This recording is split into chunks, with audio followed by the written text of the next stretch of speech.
Hare Krishna. All glories to Srila Prabhupada. Welcome back. Before we begin today's lesson, let's review the answers to last week's quiz. So the first part of the quiz is having you read the words in Devanagari and transcribing them into Roman or IAST transliteration. And if you did it correctly, the first word is Yuga Dharma. Yuga Dharma means the dharma or the religious principles and duties of the era. The second word is Prahladesha.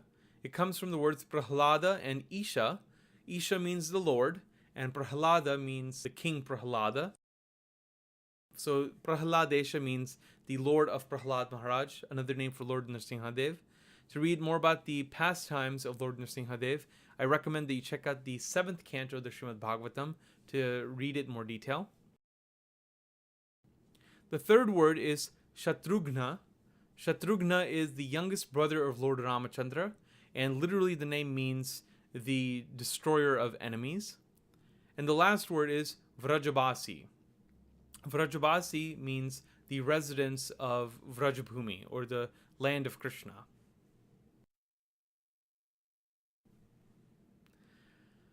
Then I had you write these 4 words down, and if you did it correctly, it should look like this. So I'm going to translate these words. The first word, which is very difficult to pronounce, even I'm having trouble pronouncing that word, is nirvana. Nirvanaha. Nirvanaha means without debt. Nir means without, and rana means debt. So nirvanaha means without debt. The next word is vajradhari. Vajradhari means the one who bears the diamond. The third word is Bhakti Svabhava. Bhakti means devotional service, and Svabhava means one's manner or one's emotions or one's mood. And the last one is Dashavidharupam. Dashavidharupam means the one who bears the 10 forms or the 10 incarnations. And in fact, this specific phrase was used in Jayadeva Goswami's Dashavatara Stotram, which is the glorification of the 10 principal incarnations of Sri Krishna. So with that, now we're going to enter a slightly different territory. We're going to talk about letters that are not necessarily found in Sanskrit. These are letters that are kind of borrowed into the Devanagari alphabet to accommodate unique sounds in other languages. And you can see on the title screen, I'm sure the first word you can read easily. It is Hindi. And the second word is a Nastaliq script, which is written as Urdu, which is a language very similar to Hindi, but we'll talk about that in just a bit. So as I mentioned in the last lesson, everything that we've done from lessons 1 through 18 will help you read and write classical Sanskrit. But there is one little thing that we haven't quite talked about, a little thing which is not absolutely necessary, but because you do see it in Sanskrit books or printed material, I do want to cover the contraction symbol. We haven't talked about Vedic Sanskrit, and there's one additional letter that exists in Vedic Sanskrit that is not present in classical Sanskrit. We haven't been able to read numbers yet. We can do all the reading, but we don't know how to count in Sanskrit, so we'll do that here. There's some letter forms that are unique to Hindi, so we'll talk about that, as well as some letters that required modifications of the Devanagari alphabet to cater to sounds that are unique to the Urdu, Marathi, and South Indian languages.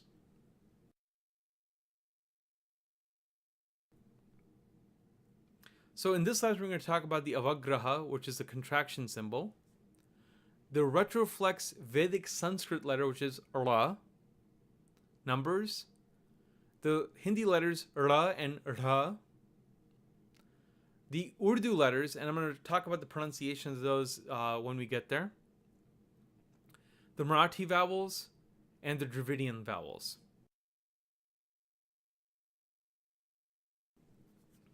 So first, let's discuss the AVAGRAHA. This is a symbol that's only used in Sanskrit. No North Indian languages will ever use this symbol. When transcribing this in IAST, it's shown by an apostrophe sign.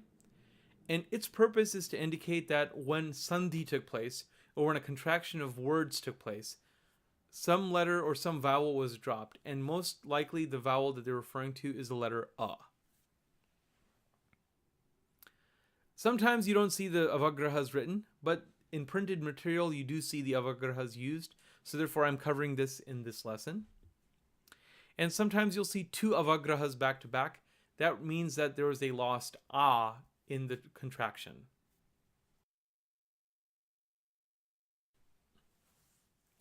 To show how the avagraha works, let's take this phrase. We have three separate words, namaha, astu, and te.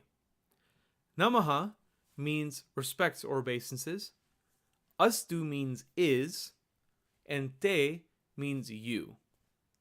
If you want to combine this together, what's going to happen is the aha in namaha and a in astu get eliminated, and it's replaced by the vowel o with an apostrophe, which indicates that the a in astu has been eliminated due to sandhi.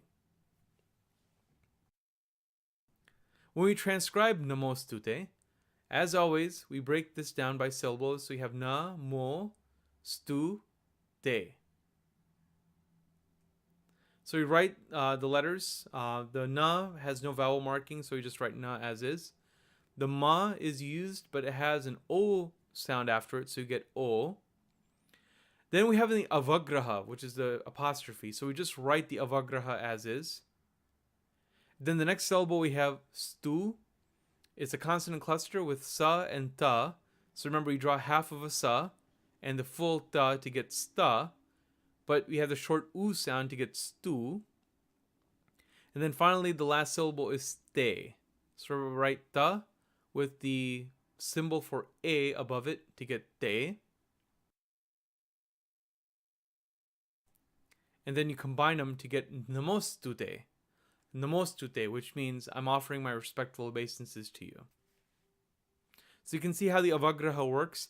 It blends right in. There's no horizontal crossbar really involved. It just kind of fuses in with the crossbar. So that's all I want to say regarding the avagraha. Now we're going to discuss the retroflex letter rla. Rla. The sound is produced by taking your tongue and just kind of giving a weak flap. It's kind of like curling your tongue backwards and just trying to say an L sound, but it's going to kind of flap out very quickly. So it's rla, rla, rla. It's only found in Vedic Sanskrit. Some believe it to be the predecessor of the letter da. You will not see this in classical Sanskrit. And you'll see this letter in languages like Gujarati, Marathi, and many of the South Indian languages. And even with the South Indian languages, you'll see a lot of modifications with this letter rla and other forms of this sound.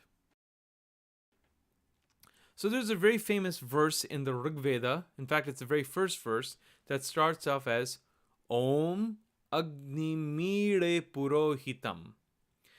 This is not the most accurate pronunciation because Vedic Sanskrits use accented and deaccented marks, which we're not going to discuss in this course.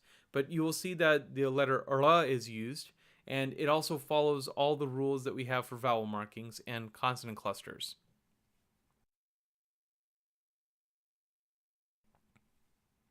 So now we're going to learn how to count in Devanagari, and we're going to use Sanskrit words to define the numbers. Again, this is not a course that's designed to teach how to speak and how to understand Sanskrit, or any language for that matter. But to give you names of the numbers, just to give you a frame of reference, I'm including them here. So this is the number 0, which is known as Shunya. 1, which is Eka. 2, which is Dvi. 3, which is Tri. 4 is Chatur. 5 is Pancha. 6 is Shash. 7 is Sapta. 8 is Ashta. 9 is Nava. And 10 is Dasa. Next, we're going to discuss some letters that are not found in the Sanskrit part of the Devanagari alphabet. And the first ones we're going to examine are found in Hindi, which are the letters Ra and Ra, the weak retroflex letters. Not just Hindi, but there are several North Indian languages that uses these letters. Please do bear in mind that the R dot and the R dot H are not standard transliteration schemes, because remember, IAST is only for Sanskrit. It does not work for other languages. So I just use this transliteration to distinguish this from the retroflex R vowel. But anyways, to properly pronounce these letters, these are just a weak attempt to pronounce da and da. So instead of actually having true contact with the roof of the palate to get da and da, you just kind of flick it off by saying ra and ra, ra and ra.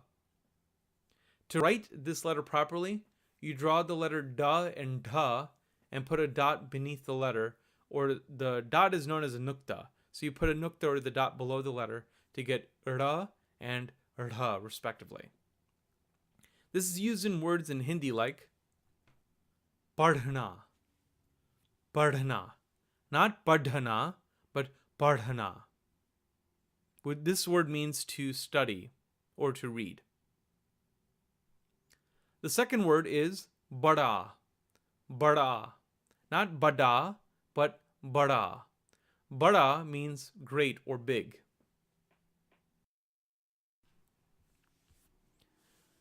Now we're going to examine letters that were borrowed from the Urdu language.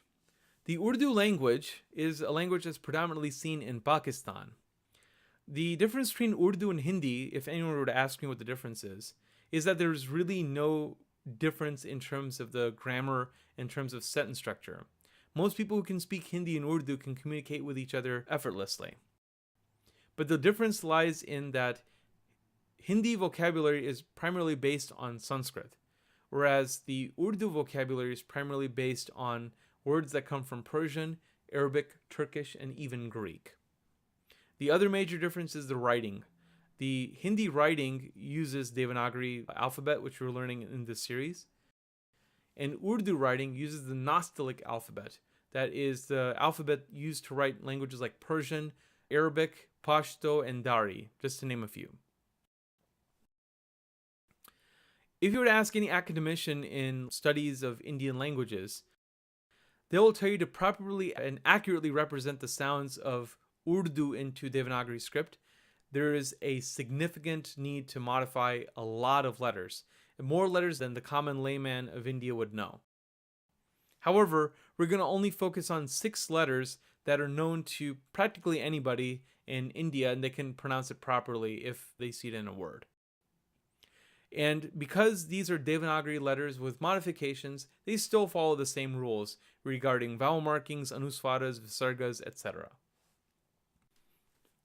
For these letters, I'm going to include the Devanagari script, of course, since we're learning how to read Devanagari, but I'm also going to include the Nastaliq letters so you can see where this sound comes from. So the first letter we're going to look at is the letter Qa. Qa. This is from the Nastaliq letter Qaf. The letter Qa is not Ka, but it's Qa. It's produced by drawing the letter Ka with a nukta to the bottom left of the letter to get Qa. Qa is produced by taking the vocal cords. Instead of saying Ka, you're going to produce that Ka sound, but further down from your vocal cords. It's almost like a glottal stop to say Qa. This is used in words like qabra, which means gravestone. The next letter is Kha. Kha. Kha comes from the Nastaliq letter Khe. This is shown in Devanagari by drawing the letter Ka with a nukta to the bottom left. To properly pronounce this sound, it's almost like a guttural sound, but it's almost like you're scratching your throat, and it should generate a lot of spit when you say the letter. So it's Kha. Kha. This is used in words like khargosh, which means rabbit. The next letter is Gha. Gha. This is shown by the letter Ga in Devanagari with the nukta on the bottom left of the letter. Gha. In Nastaliq script, this is represented by the letter Ghain. And the proper pronunciation is almost like Kha, but you use your vocal cords to vibrate it, and it's a little further down in sound. So instead of saying kha, we say gha, gha, gha. This is used in words like ghubar, which means balloon. The next letter is za, za. To write za in Devanagari, you take the letter ja and you draw a nukta to the bottom left of the letter, just like how we've done in the previous letters. In Nastaliq script, the letter za is represented by 4 different letters. In order from top to bottom, it is zal, ze, zwad, and zoy. This is used in words like zameen. It's the same za sound that you typically hear in English. Za, za. Next is this very unique and peculiar letter. This letter is frequently seen between transliterations of Urdu into Devanagari script. And people may have trouble recognizing this letter only because Urdu does not use this letter very often. But this letter is pronounced as ja, ja. This is the same sound that you hear in measure or television, ja. It's drawn as the letter ja that we learned in the palette section, but it has a nukta to the bottom left of the letter to get ja. In Nastaliq script, this is represented as je, je. This is used in words like jalabari, jalabari. This means hailstorm. And the last of the borrowed letters from Urdu is the letter fa. If you remember from the labial section, when I taught you the p letter, I told you it is not pronounced as the f sound. It is pronounced as pa. And I told you that lesson that to be able to produce the fa sound, you need to know how to use the nukta here. So you have to draw the letter pa that we have done before, and you put a nukta to the bottom left, and then you get the letter fa. Fa. This is represented in Nastaliq by the letter fe. You use this letter in words like farishta, which means angel.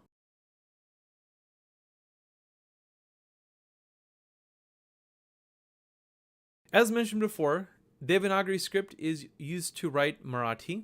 Marathi is one of the languages in North India, specifically predominant in the state of Maharashtra. However, in the Marathi language, there are 2 vowels that are not present in Sanskrit that we need to cover here. And they are these sounds. I'm going to show you how to pronounce them in just a second, but they're represented as such. So the first of the 2 vowels is this vowel. It is pronounced as a. A. To write a, you draw the letter a with a crescent above it to get a. In terms of its addition to consonants to get vowel sound, so if you want to write ka, then we take the letter ka and we draw the crescent above the letter to get ga. And the next vowel that's unique to Marathi, but we do see this in Hindi once in a while to properly transliterate some words, is the vowel a. A. It is produced by writing the letter a with a crescent above it to get an a sound. So you see the word down below. You have the word doctor, doctor, which means doctor. But you notice that the da has the long a symbol to the right with the crescent above it to get the a sound. So it's not pronounced as doctor, it's pronounced as doctor, a sound.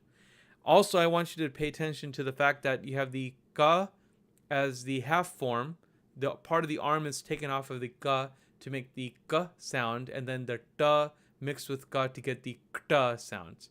So you get doctor.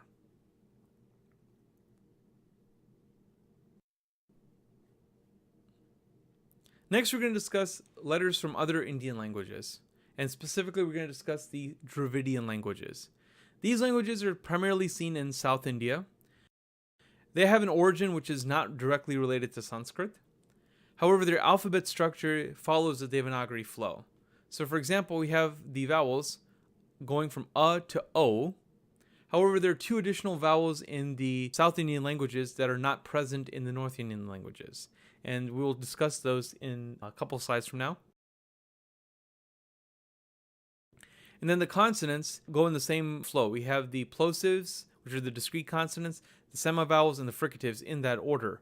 However, there are several consonants and several different pronunciations of their consonants that we're not going to get to because I will admit that I don't speak these languages well enough to be able to teach it, but I do want you to be aware of the difference here. So the first of the unique vowels in the Dravidian languages is this letter, which is the short A sound. A. Notice in Devanagari and specifically in Sanskrit, the letter A is a long vowel. In Dravidian languages, they have a shortened version of this long vowel, which is A. To write A, we take the same shape as the letter A in Sanskrit, but then we draw a little curvy line on top to represent this as the short A sound. To combine this vowel with consonants, we draw the squiggly line above the horizontal crossbar, so you can see how ke is written. For the long O sound we have in Sanskrit, the Dravidian languages have the shortened version, which is the short O sound. So to write the shortened O sound, we draw the A with the squiggly line on top to get O. So to say ko, the shortened O sound, we draw the vertical line with the squiggly line coming on top of the crossbar. So you can see ko written as such. So in this lesson, I really didn't cover any new fundamental skill. I kind of filled in the gaps by teaching you how to write and recognize the numbers. I also included information regarding the R letter and the AVAGRAHA, which is unique to Sanskrit. And of course, the letters that were added to the Devanagari alphabet to account for sounds that are not found in Sanskrit. So in all essence, we can now read and write anything in any North Indian language, including Sanskrit. So where do we go from here? The next lesson, we're going to talk about the Hindi language specifically. We're going to talk about writing and reading examples and the differences in pronunciation that we see in Hindi compared to Sanskrit. So we'll devote all of lesson 20 to that. Lesson 21, we'll do a quick review of all the major concepts that we had from lessons 12 through lesson 18. And then we enter the final units of our series. Lessons 22 to 26, we'll do reading practice, where I'm going to take passages from various Sanskrit literatures, as well as Hindi literatures, and we're going to learn how to read those. And then lessons 27 to 31, we're going to learn how to write. So I'm going to take things that are already transliterated, and I'm going to have you learn to write them. So it's going to be a very exciting and very challenging part of the course. We're almost at the end of the series of the course. I look forward to meeting you at that point. If you have any questions on anything that we've discussed from the beginning of the series all the way through now, please feel free to comment down below or contact me via ksongs.org. I thank you very much for your attention. I look very much forward to meeting you in the next lesson where we discuss the Hindi language. Thank you very much once again. Hare Krishna. All glories to Srila Prabhupada.